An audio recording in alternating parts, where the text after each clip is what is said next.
Good morning. Today, 30th August 2025, Saturday. Wisdom of word of God morning ડિવોશનમાં આપ સર્વનો આવકાર કરવામાં આવે છે અને પ્રેમી સલામ પાઠવવામાં આવે છે. આજે આપણે નીતિવચનોના પુસ્તકમાંથી નીતિવચન એનો 14મો અધ્યાય અને એની 16મી કલમ પર ટૂંકું મનન કરવા માગીએ છીએ. અને પ્રભુનું વચન આ પ્રમાણે કહે છે, જ્ઞાની માણસ દુષ્ટતાથી બીને દૂર થાય છે, પણ મૂર્ખ માણસ ઉન્મત્ત થઈને બેદરકાર બને છે. એના બાઇબલ પ્રમાણે a wise man fears the Lord and sons a will, but a fool is hard-headed and reckless.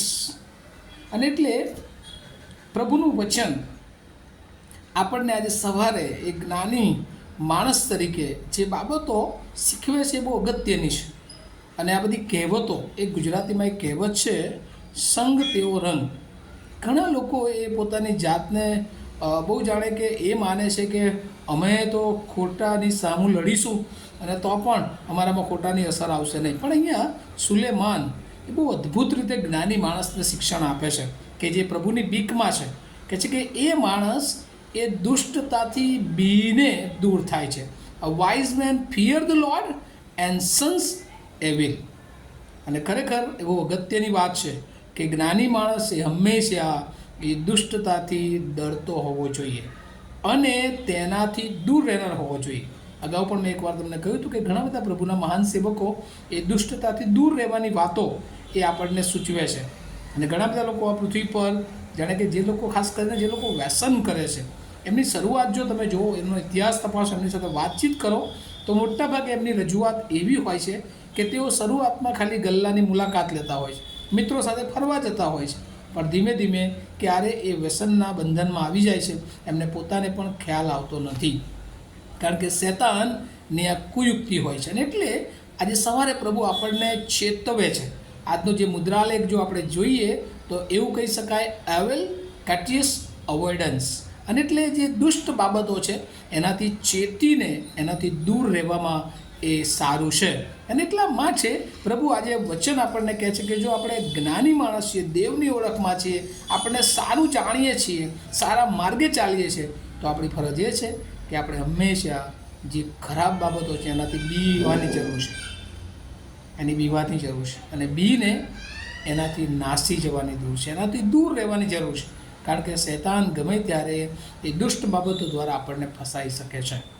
કારણ કે મૂર્ખ માણસ માટે એવું લખવામાં આવ્યું છે, કારણ કે મૂર્ખ માણસ માટે જે લખવામાં આવ્યું છે આ પ્રમાણે છે, મૂર્ખ માણસ ઉન્મત્ત થઈને બેદરકાર બને છે. કારણ કે કોઈ ખોટી બાબત આવે ને ત્યારે મૂર્ખ માણસ બહુ ગુસ્સે થઈ જાય છે અને ગુસ્સે થઈને પછી બેદરકાર બની જાય છે. કોલસો જે સળગતો હોય અને એને જો હાથમાં લઈએ તો દાઝ્યા વગર રહી શકાતું નથી.